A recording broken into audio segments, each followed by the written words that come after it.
राष्ट्रीय स्वयंसेवक संघ द्वारा प्रयागराज जनपद के जमुना पार में गोहनिया स्थित वात्सल्य विद्यालय परिसर में अखिल भारतीय कार्यकारी मंडल की बैठक सरसंघ चालक व सर कार्यवाहक की मौजूदगी में 16 से 19 अक्टूबर के बीच सकुशल संपन्न हुई।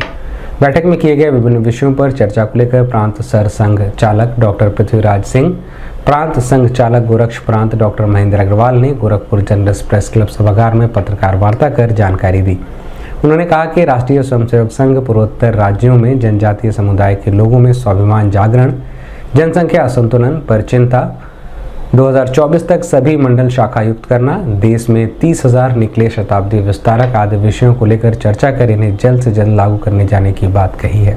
सभा में एक तो हम लोगों का एक प्रारूप है, हम आने वाला 2024 का जो वर्ष है वह संघ का शताब्दी वर्ष, उसके लिए कुछ नई योजनाएं प्रस्तुत की गई हैं और प्रतिनिधि कार्यकारी मंडल में उस पर विस्तार से चर्चा हुई है। जब प्रतिनिधि सभा की उस पर स्वीकृति मिल जाएगी तभी वह सबके सामने आएगी। कुछ दूसरे विषय इसके अलावा रखे गए और वह था हम लोगों की कुछ गतिविधियां हैं, 6 गतिविधियां हैं, जैसे ग्राम विकास है, परिवार प्रबोधन है, पर्यावरण है, सद्भाव है। इन विषयों पर विस्तार से चर्चा हुई, वहाँ पर जानकारी दी गई और एक विषय महत्वपूर्ण ढंग से रखा गया कि जनसंख्या की जो वृद्धि हो रही है, जिसको परम पूजनीय सर संचालक जी ने अपने विजयादशमी के उद्बोधन में कहा भी था, उस पर विस्तार से चर्चा हुई।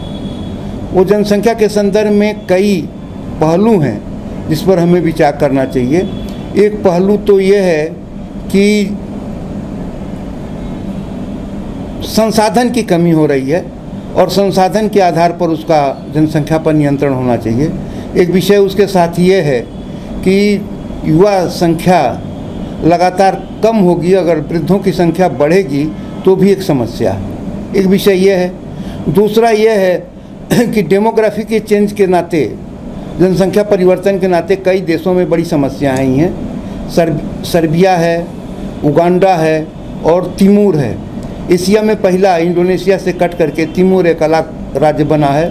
सूडान में 2, उत्तरी सूडान, दक्षिणी सूडान हो गया है और सर्बिया से कट करके कोसोवो बना है, जो हम पर मुस्लिम संख्या ज़्यादा है। इनके कारण डेमोग्राफिक चेंज के नाते भी समस्याएं पैदा होती हैं। कहीं कहीं हमारी हिंदुओं की नेगेटिव ग्रोथ भी है। असम में जो विकास दर है वह 66% मुसलमानों का है और 31% हिंदुओं का है। इसी तरह से केरल की स्थिति है। कहीं कहीं मुसलमानों की संख्या कम है, उत्तरांचल में और हरियाणा में, लेकिन बड़ी तेज़ी से वहाँ पर बढ़ रहे हैं और वहाँ पर उतनी ही संख्या हम लोग देश